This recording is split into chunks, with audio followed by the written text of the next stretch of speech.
After Kanda Sashti விரதத்துக்கு அப்புறம் ஒரு 7 நாள் கழிச்சு மட்டன் சுக்கா செஞ்சு சாப்பிட்றது, சிக்கன் 65 செஞ்சு சாப்பிட்றது என்ன ஒரு ஆனந்தம். அதுவும் எங்கள் அம்மா கையில் சமைச்சு சாப்பிட்றது அது ஒரு மிகப்பெரிய ஒரு ஆனந்தம். அதுவும் எப்படியோ நிறைய பேர் முருகனுக்காக விரதம் இருந்திருக்கீங்க, சாப்பிடாம விரதம் இருந்திருக்கீங்க.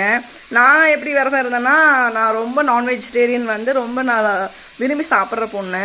நான் நான்வெஜிடேரியனை மட்டும் அவாய்ட் பண்ணிவிட்டு வெஜிடேரியன் மட்டும் எடுத்துக்கிட்டு அப்படி விரதமாக இருந்தேன். எப்படியோ முருகனோட அருளால் ஒரு 7 நாள் அதை நான் கேன்சல் பண்ணிவிட்டு இருந்துட்டேன் எப்படியோ. ஆனால் மற்றவங்களாம் இருந்தவங்களுக்கெல்லாம் மிகப்பெரிய ஒரு என்ன வாழ்த்துக்கள் சொல்கிறதுனே தெரியல. சாப்பிடாம ஒரு விரதம் இருக்கிறதுல ஒரு மிகப்பெரிய விஷயம், மிகப்பெரிய பிளெஸிங்ஸு.